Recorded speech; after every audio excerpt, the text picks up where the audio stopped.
Hello there. Interested to know the five things, the five soft skills you need right now, right here to navigate the corporate? You are in the right place. I've brought you the best to talk about this and help you do that. Let's see. Stay tuned with us.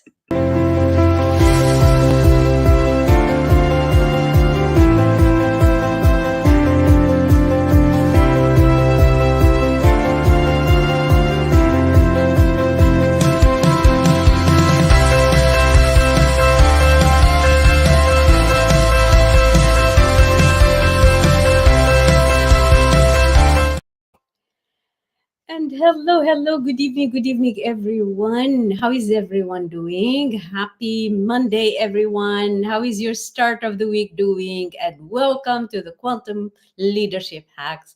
I'm Dr. Nabila Diab, and today I am thrilled to be joined by Ms Naheed Khan, a respected corporate people and culture specialist to help me in this discussion about what is it that we need? What are those five amazing skills that Nahid and myself decided would really help you get that boost into navigating the corporate place.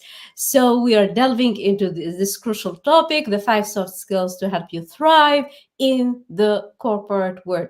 Nahid, without any further ado, welcome, my friend and my colleague in there. How are you? I'm good, Nabila. Thank you so much for inviting me once again. It's always a pleasure to be on your show, and I love, the way you delve into discussions into actually what is the crux of any change, any transformation, which is people. It's without people, nothing changes, and this is something which is so basic, but so not looked at. It's ignored to an extent where it is more of a strategic thing than an emotional thing. And that's, I think, something which we will be discussing today, because one of the most crucial things for any kind of growth is understanding human beings. I love it. You are getting us right in before we do that. Tell me, friend, people and culture specialists within the corporation. Tell us more about this very unique. Is it a position? Is it a passion? Is it both? What is it that you do exactly that is helping companies big time? Because, of course, we are reading posts for each other, and I see the absolutely amazing job that you are doing, Nahid. Tell us, what is it you do exactly? Thank you so much, Nabila. What I exactly do is inside organizations. What is an organization? It's basically a collection of people who are there, who are doing certain different tasks inside an organization. Whether it is making those strategies based on which the organization exists, it is growing, it is functioning, it is operating, or it is strategies which is to do with people, or it is strategies with this which is to do with leadership. The crux of the matter, as I said, it's all about people, and people are the ones who actually create a culture. Culture is not created on paper, or with, oh, this is the code that we need to follow. That doesn't create culture. In fact, it does create a toxic culture, because when you give them a sheet and you force them to follow something, that is not something which they own, that is not something which they feel that it's something which I believe in. Then the culture or the behavior inside an organization, the mind, the brain of the organization becomes negative. So the mind and the brain, who are they? The people. The hands and the legs, who are they? The people. The heart, who is it? It's the people. From whichever perspective you look at it, the bottom line and the crux of every organization are the people inside it. So you may have the best of the strategies, but if your people are not applying it, it doesn't work. You may have the best of the strategies, but if your people do not believe in it, it doesn't work. This comes, I've been into the people development industry now for almost 22 years. And when I was working with State Bank of India, that was actually one of the major transformations that I'd led called Parivartan. And in Parivartan, the entire banking transformation, they had the best of the digitals, they had the best of the infrastructure, everything was amazing. But without the people aligning with those strategies and that infrastructure, nothing was working. So the transformation that we led was people and culture. It was Right, right. it was an amazing experience when we had these people who had been with the bank for 20 years, 25 years, 30 years, doing their work in a certain way, in a certain pattern for so many years. It had become kind of like a muscle memory kind of thing for them. And then moving in and you need to change the way you have been thinking about yourself inside this organization, thinking about your customers, thinking about the organization itself. That transformation, when we did that, it took the bank to a completely different trajectory within a span of just 2 years' time. This is Wow. how important role people and culture play inside an organization. And this is where my passion and I just stuck to it. I just grew in that particular department, division, whatever you want to call it. Today it is indeed a position inside organizations. People and culture is a position inside organizations. But I started doing this work when nobody was even thinking about people and culture. It was all about training and development, human resource, organization development. That's about it. That was the crux of it. Yes, yes, exactly. I mean, it strikes me like at the crossroads, this people thing. It's at the. Is it HR? Not really, not really. Is it learning and development? Not really, not really. But it's like a gelling it all together. It's putting it all together, and your take on people. Why is it that the companies, the people?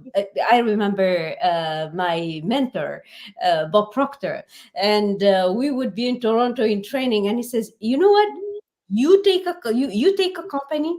Because he worked with IBM, he worked with Verizon, he worked with Prudential Life, like to train. And then he says, they can have the biggest and the most beautiful building and the most sophisticated devices and the best technology, but you take out the people out of the building, you have a bunch of construction, you have a bunch of things, and it's lifeless. He says you go Yeah. into, say, a hotel or something, and it was like budding with life and energy and everything. You take people out of it, you have nothing.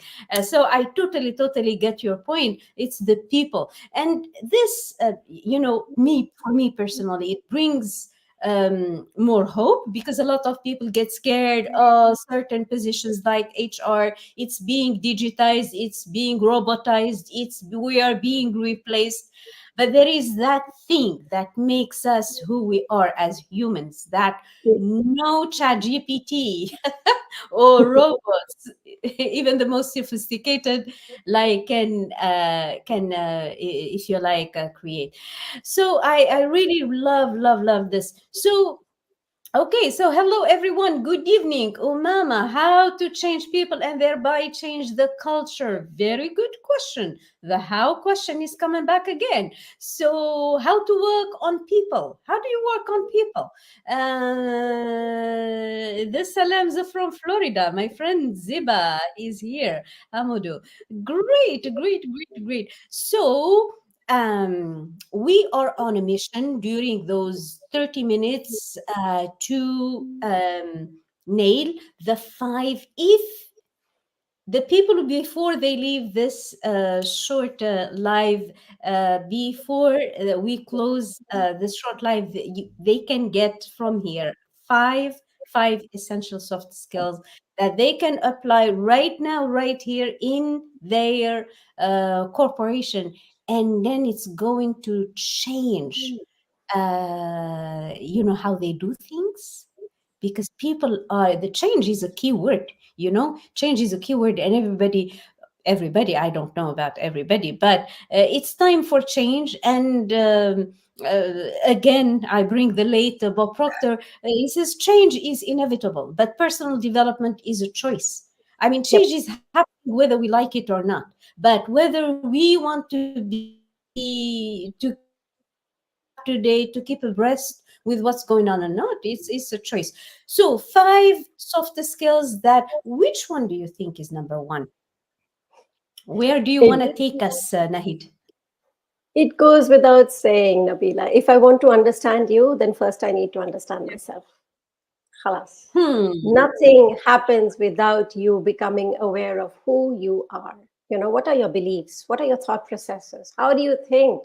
What makes you think the way you think? Why do you believe in something? Why don't you believe? Why do you not believe in something? Why do you fear something? Why do you hesitate from something? Why do you resist something? If you do not understand those things, you know, what are your decisions based on? What are your values? What, you know, the judgments that you're making? What are your biases based on? If you do not understand these things, you will never be able to understand the person in front of you. And when there is no understanding, there is no connection. And when there is no connection, you are not able to inspire them or influence them to change. Because the fact is, nobody in this world can make anyone change. You can inspire them, you can influence them. But the fact is, only you can choose to change yourself. Like you very well said, you know, that personal development is a choice. We have been human beings since the day we are born till the day we die. We go through change, and we go through change almost at every stage in our life. And still, when we talk about it, when we talk about change, people hesitate. They don't like it. They don't, you know, they get scared of it. It's like the unknown. Hello, you have been doing that your whole life.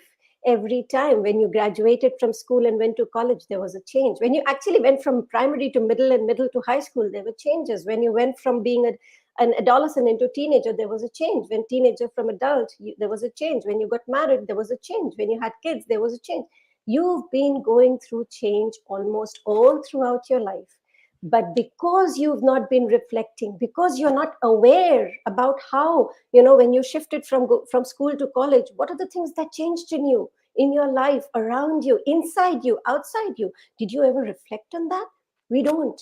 Hence, when it comes to change, oh, I don't want to change. But the fact is, darling, you've been changing your whole life. You've been going through every growth, every step has been a change.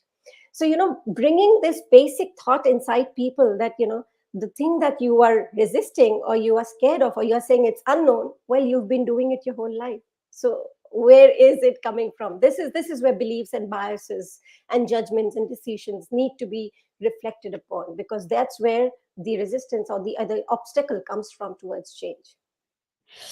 You know, as you were talking, and I'll bring here, I think it's Ziba, who is really, communicating with us, and I'll bring some of her comments here. The first thing is, I think there is perhaps a nuance in the way we look at change, or the way we look at people and their relationship with change. People resist being changed, Yeah.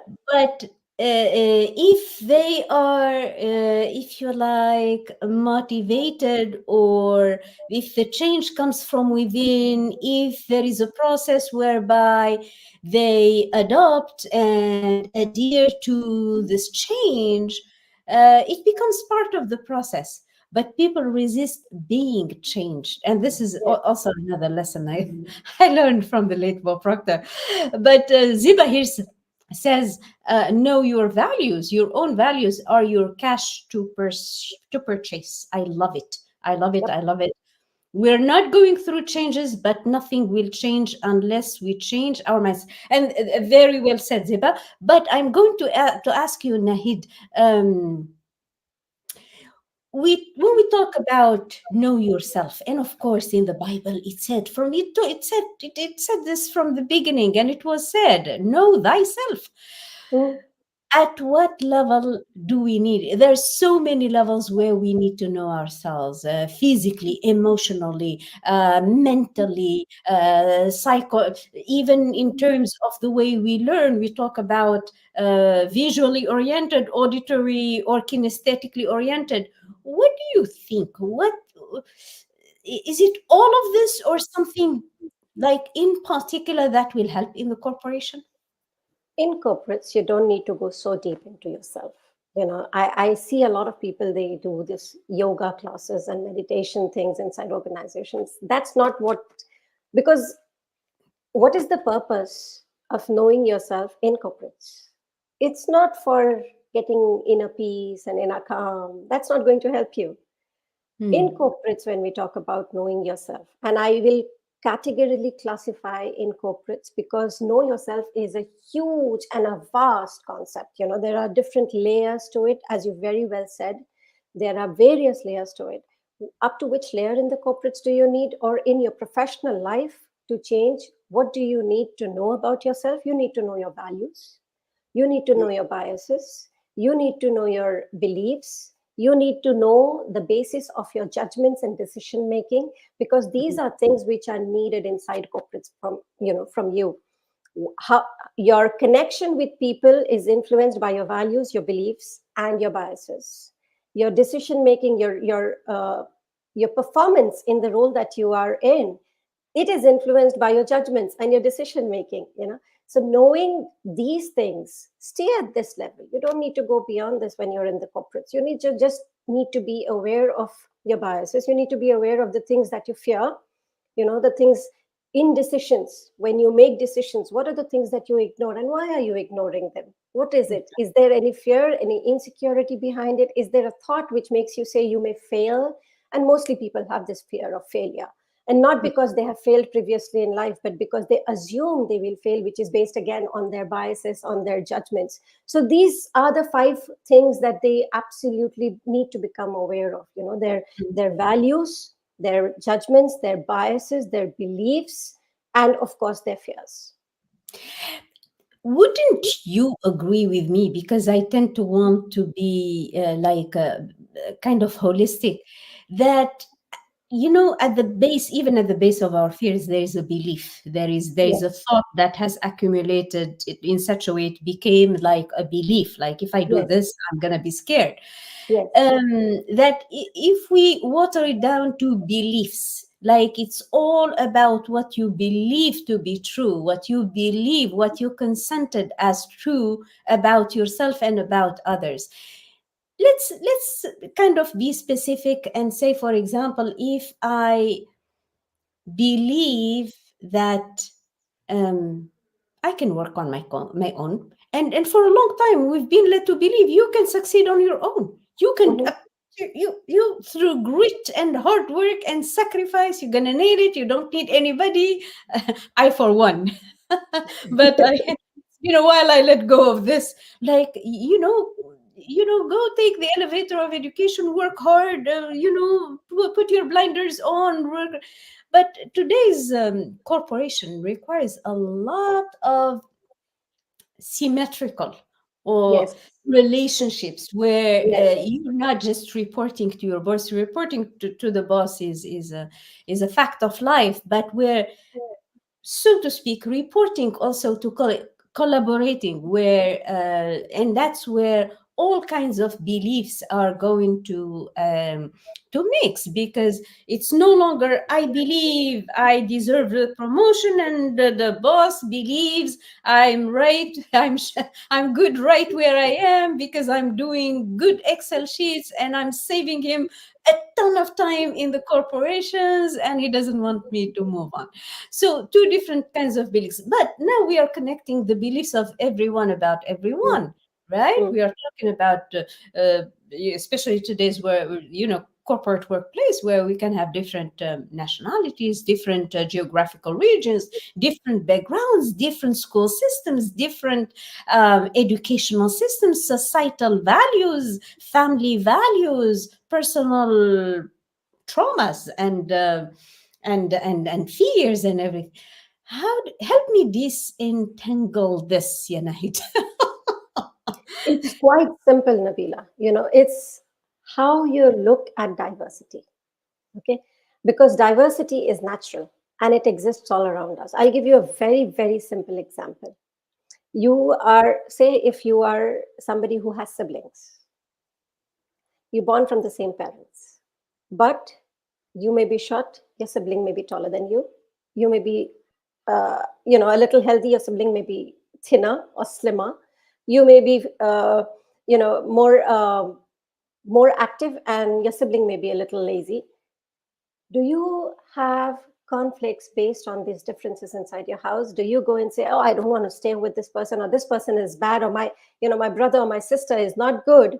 Or do you start making judgments about them? You don't, because you don't think on that level about those differences which exist, those diversity which exists inside your personal, or your everyday life.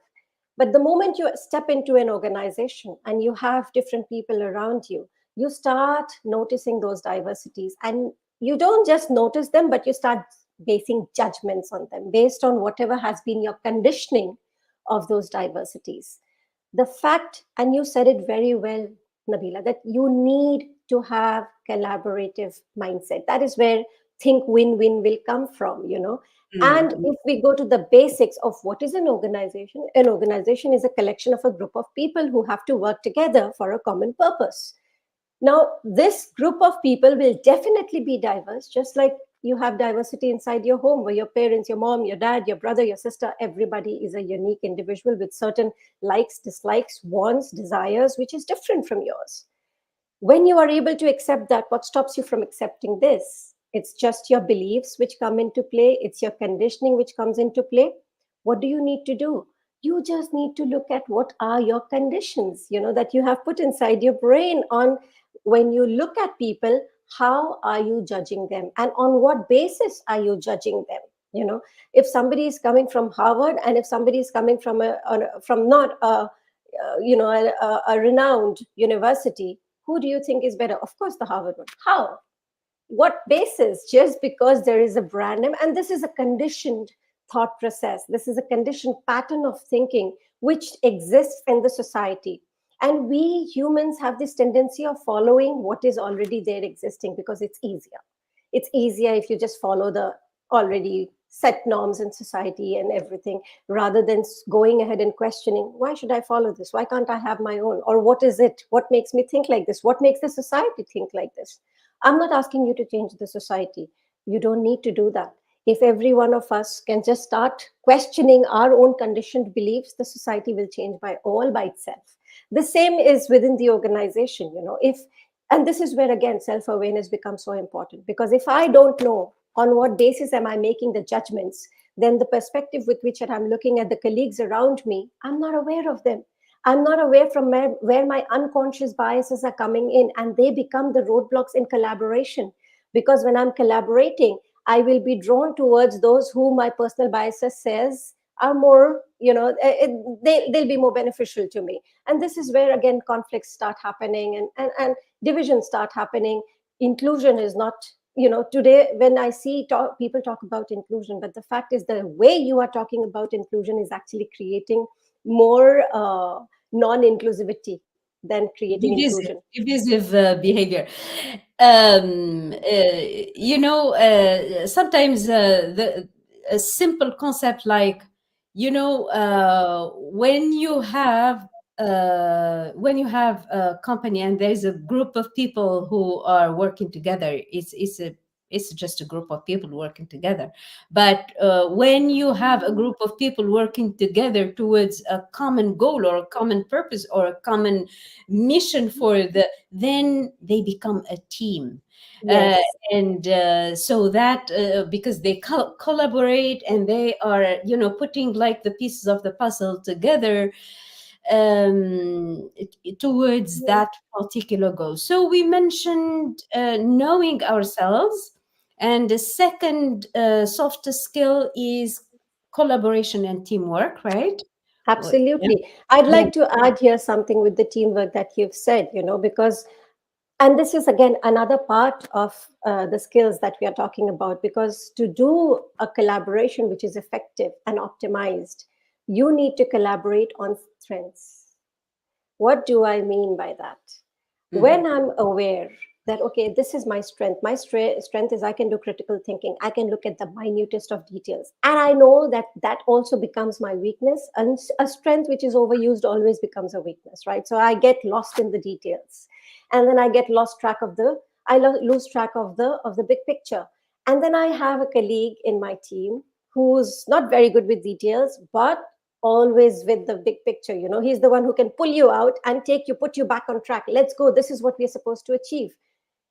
Synergize on strengths. What are your strengths and what are the strengths of your team members? And look at those strengths and bring those strengths on the table and put them together. And then look at your team based on strengths, not on deficiencies. Don't look at what the other person doesn't have. Don't look at what I don't have. Look at, okay, this is my strength. How can this add value to the team? So this is another, synergizing on strengths is a skill which is so important inside organizations. I love it, love it, love it. I have an anecdote regarding that, which I'm going to add in a minute. But I'm going to read. Discrimination is when people keep on looking for differences rather than sameness. Absolutely, Exactly. connections are very important. A group of people working together for a common purpose. That's very true, my friend. And diversity doesn't mean division, and Exactly. unity doesn't mean uniformity. Pure wisdom. This ziva. Absolutely. The example I was going to give, we had once, when I was in the 9 to 5 in the executive director position, and then we had somebody like an outfit that the company wanted, and we did an assessment, and they have colors for the kind of leader you are, and I turned out to be green because I am more into the bigger picture, into putting everything together, orchestrating things. And I have a colleague who was working right next to me, and he turned yellow. Not turned yellow, yellow. No, his prototype was yellow, which means he's more detail oriented. He is your Excel sheet guru. He is your going after those nitty gritty thing and chasing them. And we were all, because we worked for long, long, long years together, and we always felt we were completing each other, and we weren't so sure why, until we had that assessment that clearly explained. When I received the assessment, I said, oh my God. So now we can pair up people who are like bigger picture oriented with people who are, and it doesn't mean his way is not right or my way wasn't, but we were really, really completing each other. Take us to the third skill, ya Naheed, soft skill, the third skill that you think, so important, so necessary to nail the corporate place. Listening. Yeah, big time. Absolutely. Any day. Active, Listening. active, Active, listening to active. understand, not listening to respond. Understand not just what the other person is saying, but what the other person means with what they are saying, because sometimes the words may not be exactly what they actually would like to express. According to them, this is the right word. According to you, it has a different meaning. So, establishing the meaning, understanding of, is this what you're trying to communicate? Is this what you mean? You know, that will only happen when you actually listen with the intention of understanding what the other person means when they are saying whatever they are saying or communicating whatever they are communicating, rather than saying, oh, listening so that I can respond, I can reply to the other person for whatever they are saying. And in this, one very, very important factor is listening to the feelings with which the person is saying or expressing whatever they're Mm-hmm. expressing. Is it a Mm-hmm. feeling of curiosity? Is it a feeling of desire, desperation? Is it a feeling of help? Is it a feeling of frustration, irritation? What is the feeling behind those words, what behind those communication? If you do not understand that, you have not listened well. Yeah, I mean, sometimes, and sometimes I realize this even the hard way is you get somebody who is so agitated, and you feel like they are angry and so on, but actually you dig deeper.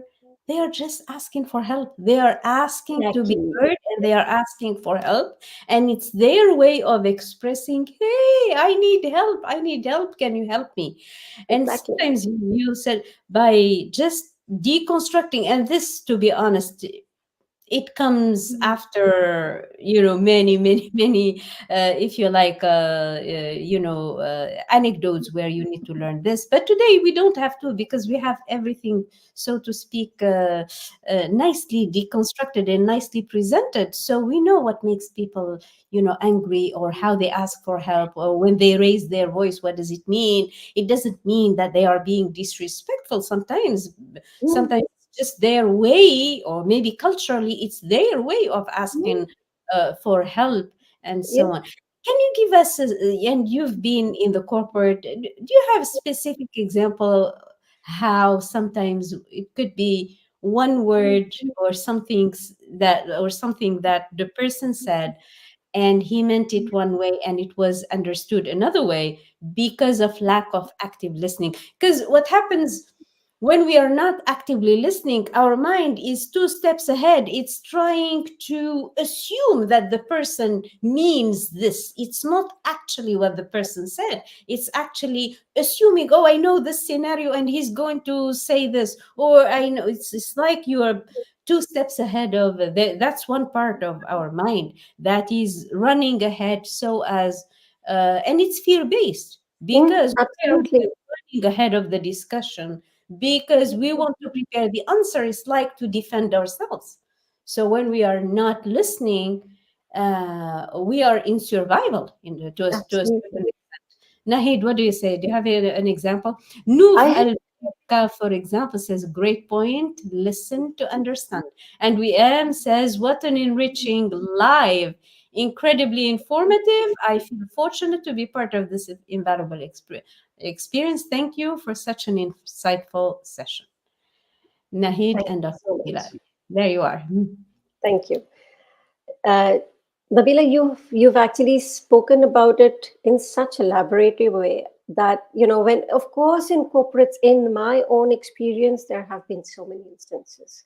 In the experiences now when I'm working as consultant with organizations, and especially with the diversity of cultures and people, coming from different places, there are so many experiences wherein it has just been about my own judgment of what that particular situation that the other person is going through. What I understand it, it's not so difficult, it's not so tough. The other Mm, person is in a complete rot, because it's not difficult for you because you are able to untangle it. mm, It's difficult for the other person because they are unable to. And here I would bring it down to behavioral descriptors, or behavioral competencies, as we were discussing earlier, that there are some people who can go down into the details, dig deep, and they can minutely dissect things and go inside. And then there are some people who cannot. They stay at face value. So if you've said that I did not like your work, then they take, and this has happened so many times in corporates, when people have been, especially with feedback, they have taken feedback as a personal criticism. It's a criticism of myself, of who I mm. am, when it was just about the way you have been doing things. It was not even about yourself or who you are, it was about the way you have done this. It Mm, was just about the process that you followed. And this has happened so many times. And I'm talking about with senior leaders. Huh? Senior yeah. leaders, even they, and when it is with them, when the bias and this kind of self kind of negative behaviors, that beliefs that they have about themselves, this is where they start developing a lot of insecurities about themselves. Mm, And when they deal with their team, these insecurities are standing right in front of them, so that whenever there is a person in front of them who's performing well, they take it as a threat to themselves. And this has happened so many times, so many times. Not saying that the leader had any personal grudges or they did anything, but this was taking away from their own influence on their team, because they were coming out as toxic, because they were unable to understand, how do I deal with this? It's not about my shortcomings, it's about something wherein we are, this is my strength and this is their strength. They are unable to see that. And it was all because of these personal conditioned filters which were there inside them, which could not help them listen to what was being said. It was not a personal criticism of who you are and that you are a bad leader and you don't know how to do things, which is what they said. This is what they become insecure about, that I'm not a good leader, or I will lose my job because somebody else will become better than me and I will not be considered. Of course, you have added so much value inside the organization, but they don't see that. They get insecure because of these conditioned beliefs. And this is when they stop listening to what their team is saying. Rather, they start listening to the threats that they start getting from their team. If somebody is doing well, that's a threat for me. And this absolutely takes away from not just collaboration, not just team culture, but most importantly, from leadership.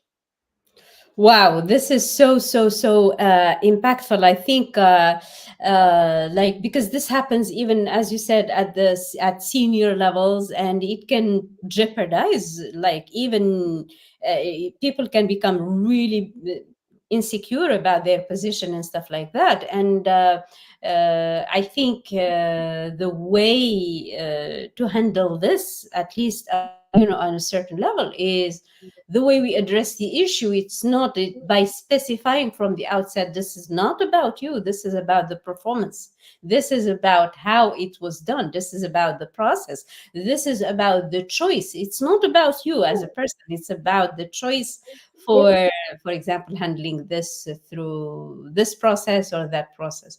So very important.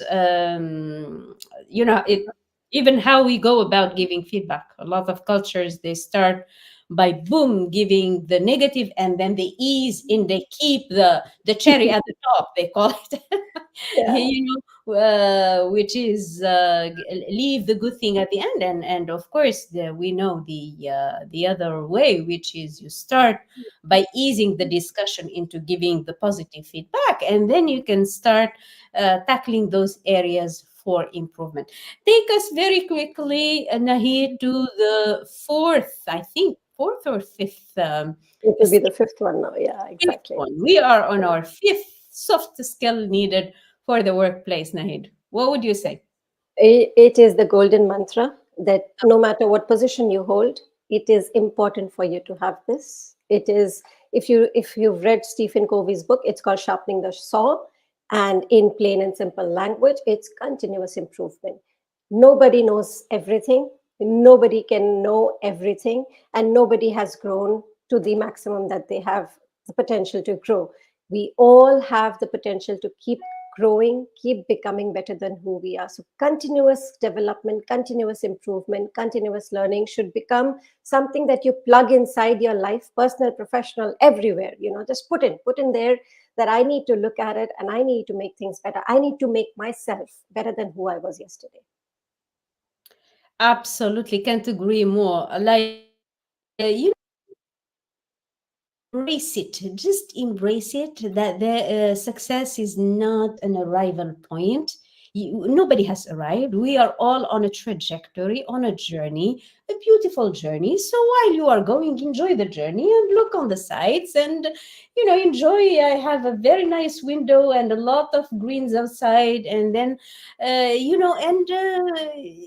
it's not just hurry up until you've arrived, but enjoy the journey as well, and include continuous learning in the process, because we I mean things are happening, you know Yeah. uh, every When day, when you have this. every second happening. Exactly. When you have this mantra in your life of continuous improvement, you make yourself adaptable, flexible, and that's what change is all about. If you are flexible, adaptable, you are welcoming change by growing yourself. What else do you need? Adaptation, adaptability, adopting change, embracing change, being adaptable, being flexible, being somebody who is like not stuck with the status quo but is ready to move on, ready to move out of the comfort zone. That's all that you need. Yes, this is so good. Now, when we come towards the end of any live, I always hear, because I've done so many of them, my audience saying, but how do I get into becoming more flexible? How do I get into uh, would you agree with me, Nahid, that we have mental faculties, we have that we haven't even tapped in?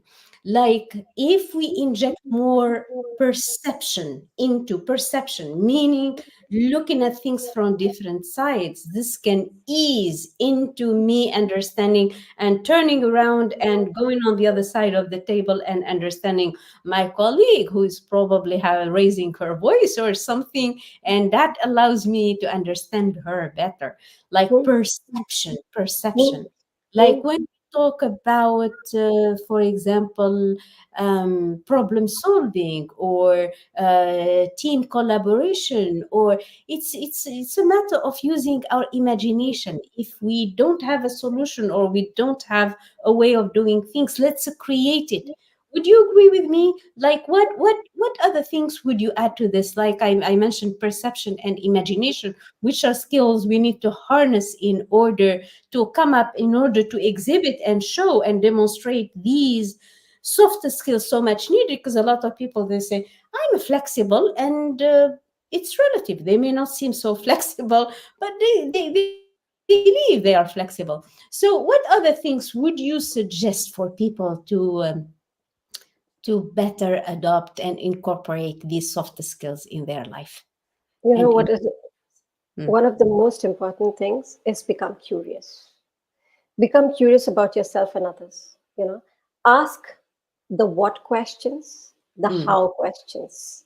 Do not ask the why questions. Why will give you reasons to stay inside your own perceptions, inside your own cocoon, and that world that you've created around you, because it will justify it. So don't mm. ask the why questions. If you find yourself asking the why question, stop yourself, replace it with a what. you know why am I thinking like that? Nice. No. What makes me think like this? What Mm, makes me have this perception about this person, about this situation? Become as curious as you can, because that is the only way. The moment you ask yourself, what makes me think like this? You break down the barriers, you break down those beliefs, you start disintegrating those beliefs which have been holding you and maybe holding you back. So you can just start with, what makes me think like this? What makes me think the person is different, or the person is weak, or I am weak? I was recently having a conversation with someone at the senior level, and he said that, I am not creative. And I'm like, okay, what makes you say that? And he's mm. like, no, no, I don't have that. I've been told that I cannot think about how to be, creative with my in certain situations with my family. I was like, okay, what is your definition of creative? Being creative, what is the definition of that?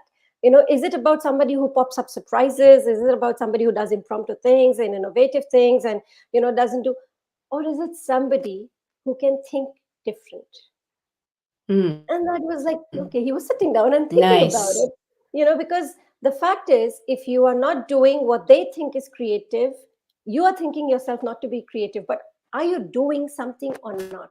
Have you in your whole life, what are the things that you have done in, look back at the last 10 years and see what are the things that you have been doing. And then see how many of those things have been different than what other people have been doing, and what made you do them if you were not creative. Because the fact is that every human being is born creative. We are all born creative. And if you want to test that, close your eyes and start thinking about trees, start thinking about animals, and start noticing how your mind is creating images. And everybody Yeah. will have a different image. Somebody will have big images, small images, cartoon images, bright images, dark images. Your mind is creative. That is how we have been created. That is how this brain has been created. The moment you start telling yourself, I am not this, I am not that, you start building beliefs about yourself which limit you. So if Yeah. you have been doing this, just question, what makes me say this? My Yeah. teacher said I'm not creative because my drawing was not good. Well, was she a Picasso? If she was not, then what made her say that? Because my shape was different than what she expected it to be, doesn't make me a non-creative person. Very true, very true. I love, love, love this conversation, and we have a very, very good Audience here, they summarized our discussion. Number one, knowing ourselves. Two, collaborating and working as a team. Three, listening to understand. Establishing the meaning, listen to the feeling. And the golden mantra, we all have the potential to keep growing. And last but not least, the cherry at the top is become curious. I love this. So, by way of, as we wrap up, it's been like a good 50 minutes since we started, so time has flown by, Naheed. So, Naheed, thank you so much for such an insightful conversation on these essential soft skills. What do you want to say by way of wrapping up this call on the soft skills?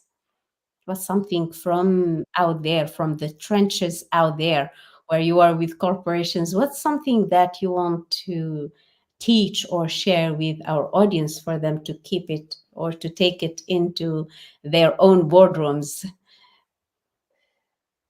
Stop labeling people as anything but human beings. That's very important, including yourself, including the people around you. They are colleagues, they are my team members, they are the employees, they are the employers, they are human beings. When you put labels, there is an emotional disconnect which happens. And this is happening inside here. So you're creating filters, and that filters block you from listening, from feeling, from understanding, from creating connects.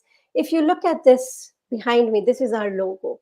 All right. And our Okay. logo says that different people, this is diversity, different people, different brains, different size of intellect, different colors of intellect. But the fact is, on an unconscious level, every human brain is connected. And if you want to ever test it, then just think about, the person that you're closest to. It can be your mother or your close friend or your spouse or your partner. The person that you're closest to, when you actually think about them and you've been missing them, suddenly their message pops up. Suddenly Yeah. they give you a call. They connect with you. Because on Yeah. an unconscious level, we are all connected.